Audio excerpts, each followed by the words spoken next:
endocélulas hijas. Esto es para generar mayor número de células y para que la especie se conserve. El ciclo celular consta de varias fases, como su nombre lo dice, es un ciclo, se repite constantemente. La primera fase o la primera etapa es la fase G1.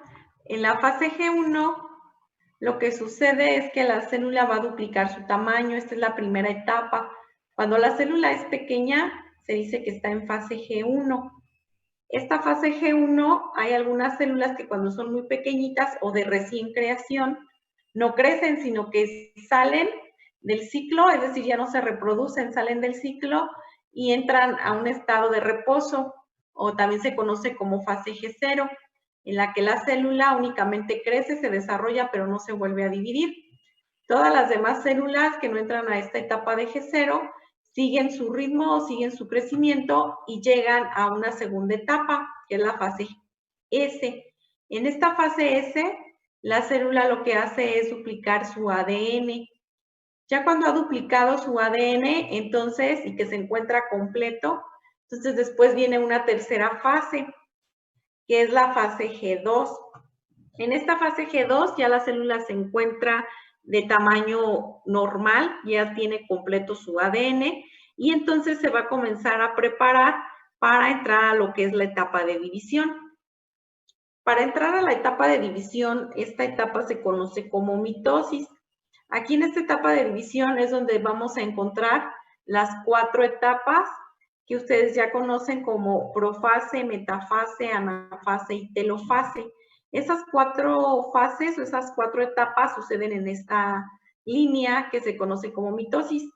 Entonces, la fase G1, la fase S y la fase G2 forman en conjunto lo que es la interfase. Y la fase de división únicamente la conforman lo que es el proceso de mitosis.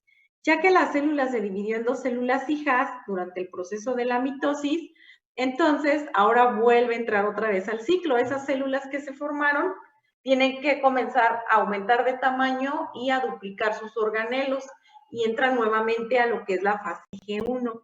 Y así sucesivamente, todas las células que se crean a partir de un proceso de mitosis tienen que crecer, tienen que desarrollarse, tienen que duplicar su ADN y posteriormente se tienen que preparar para entrar nuevamente al proceso de división.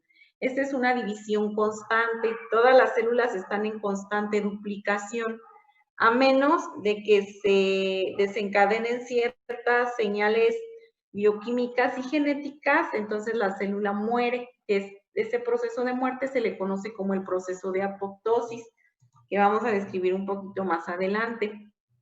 Entonces, ajá. Tengo una duda, o sea, ya cuando se completa todo el proceso de mitosis, ¿cuánto tiempo tarda para que la célula empiece otra vez en el proceso de G1, en la interfase? Pues, sí.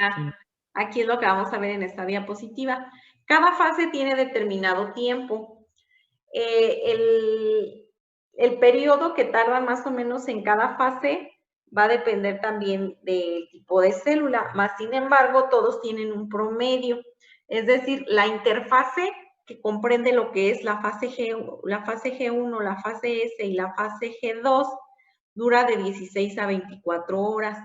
Lo máximo que dura esa fase o esa interfase son 24 horas. Ya dijimos que en la fase G1 pues únicamente comienza lo que es crecimiento, en la fase G2 duplicación y en la fase S se prepara para lo que es entrar al proceso de mitosis o al proceso de división. Entonces, esas cromosomas o ese material genético se va a duplicar durante la fase M o mitosis. En esta etapa de la mitosis, las cromátidas van a viajar a través del uso mitótico. Ese uso mitótico se va a formar en lo que es el citoplasma y las cromátides hermanas se van a separar cada uno hacia lo que son los polos celulares. Ahí en la imagen ven cómo esos cromosomas se parten o se abren en dos para que cada mitad viaje hacia los polos. Es por eso que se dice que la herencia que recibe cada célula hija es igual, es decir, es por mitad, por esos cromosomas que se parten y cada uno viaja hacia los polos llevando exactamente la misma información. Hablando de los cromosomas, y si nosotros viéramos el núcleo celular, veríamos que dentro de la célula, durante la fase de la interfase que corresponde a la G1, a la S y a la G2, el ADN lo vamos a encontrar descondensado, es decir, como si se encontrara revuelto. Y ya cuando la célula está a punto de entrar al proceso de división o durante el proceso de la mitosis, ese ADN, esos cromosomas los vamos a ver condensados y alineados de esta forma. Entonces, durante toda la interfase, los cromosomas los vamos a encontrar así, muy dispersos en todo lo que es el núcleo celular.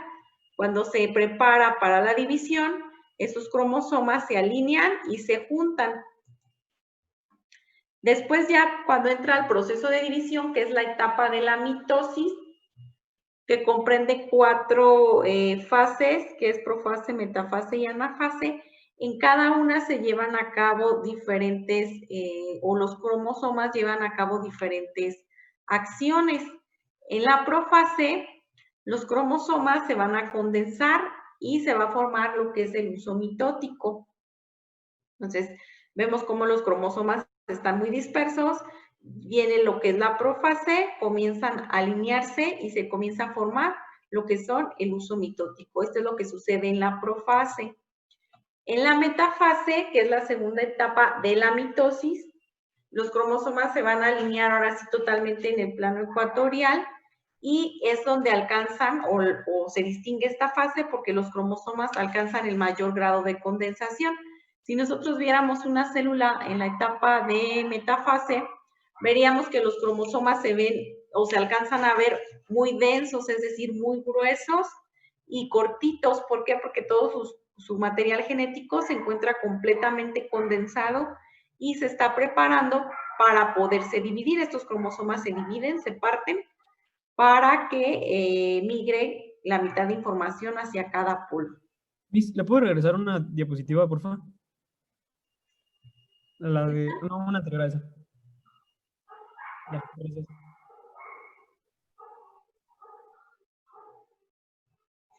¿Esa? Sí, ya, gracias.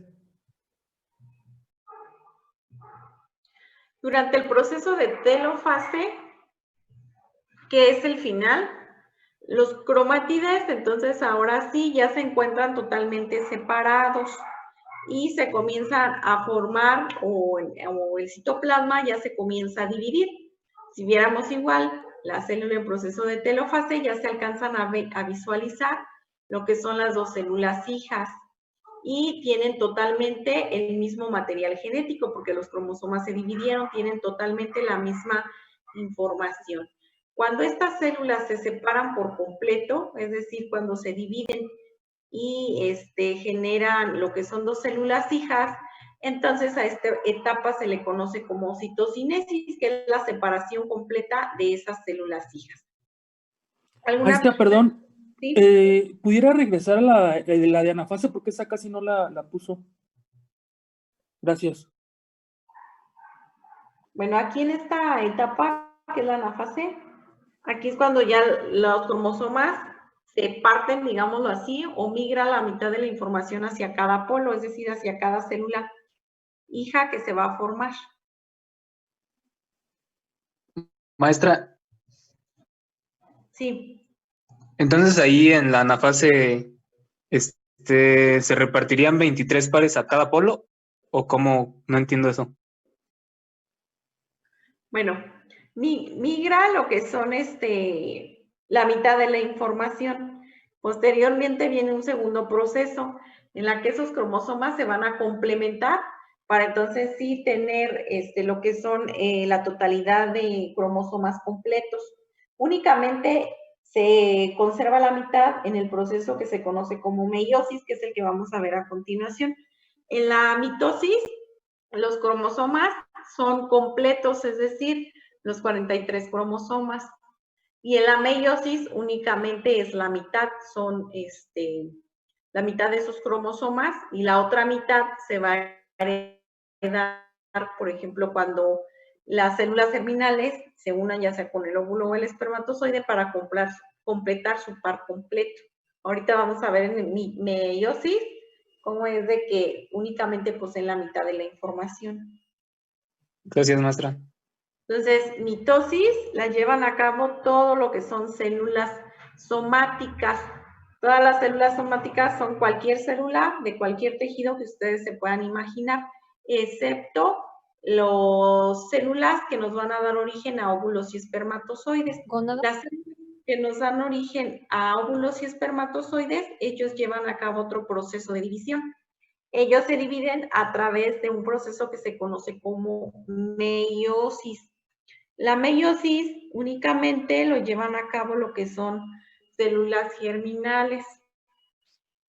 Y la finalidad, pues, es formar lo que son los gametos. Esa es la finalidad de la meiosis. ¿Tenían una pregunta? La meiosis, entonces, al igual que la mitosis, se lleva a cabo en etapas o en fases. La meiosis, si nosotros, de acuerdo a este esquema, se duplica, es decir, en la división meiótica 1, su origen nos va a generar 2 células hijas. Estas 2 células hijas automáticamente entran otra vez al proceso de división y se vuelven a generar otras 2, de tal forma que de cada célula que entra al proceso de meiosis, obtenemos como resultado 4 células hijas. Entonces, este proceso de división es más productivo, si lo ven desde ese punto de vista, porque nos está generando 4 células hijas, más sin embargo, esas 4 células hijas únicamente poseen la mitad de los cromosomas, es decir, la mitad de la información. La otra mitad, pues las va a adquirir la célula cuando el óvulo o el espermatozoide se fecunde, y entonces sí, el nuevo gameto o el nuevo ser va a obtener los pares completos cromosómicos. Estas fases de la meiosis, como les comentaba, son 2 ciclos. Los vamos a clasificar o a enumerar para poderlos diferenciar como meiosis 1 y 2. Cada fase, ya sea profase, metafase, anafase y telofase, los vamos a enumerar con números romanos, la 1 y la 2, para especificar en qué etapa es en la que se encuentra la célula. En el caso de la que es la segunda etapa, en el caso de la meiosis se van a diferenciar varias subfases. Esas subfases que se llevan a cabo son determinantes para que en el caso de los células progenitoras de gametos o células sexuales se generen de tal forma que se puedan combinar. Entonces, el leptoteno, que es una de las primeras subfases, lo que sucede aquí es que los cromosomas se ven visibles y van a comenzar a condensarse. Después viene la etapa del cigoteno, donde los cromosomas se van a alinear, es decir, se alinean pero de tal forma que quedan uno enfrente del otro, como si fueran pares. Después viene lo que es el plaquiteno. En el plaquiteno, aquí los cromosomas se comienzan a intercambiar su ADN. A este proceso también se le conoce como recombinación. Después viene lo que es el diploteno, en la que los cromosomas que ya se recombinaron permanecen todavía unidos, es decir, esa combinación no se separa por completo, sino que existen ciertos intercambios o ciertos puntos de unión. A esos puntos de unión se le conoce como quiasmas. Y dependiendo el tamaño del cromosoma, pues va a ser también el número de quiasmas o de uniones que existan. Entonces, si hay cromosomas muy largos, por ejemplo, el cromosoma 1, que es uno de los más largos, ahí es donde vamos a encontrar más puntos de unión o más quiasmas. Y la última subfase de la profase es la diacínesis. La diacínesis ocurre cuando se separan totalmente los cromosomas y estos cromosomas adquieren su máximo grado de condensación. Es decir, si nosotros viéramos una célula en diacénesis, veríamos que estos cromosomas los veríamos como si fuera un tipo dibujo, como nosotros podemos ver los cromosomas que tienen brazos cortos y que tienen brazos largos y que en el centro se encuentran unidos.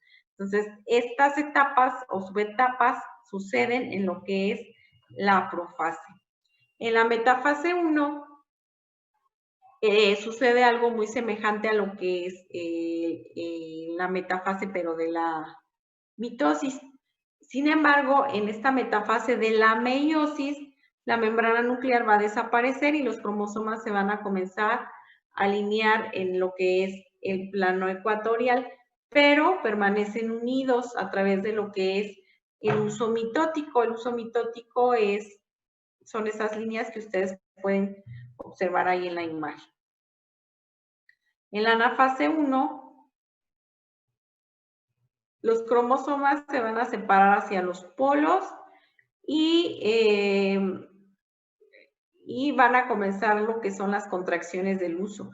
El uso mitótico, cuando la célula va a estar en división, genera como ciertas ondas o ciertos tipos de atracción para que los cromosomas viajen o se puedan mover hacia los polos con mayor facilidad. En el caso de la telofase, los cromosomas haploides, aquí hablamos de haploides porque únicamente llevan la mitad de la información.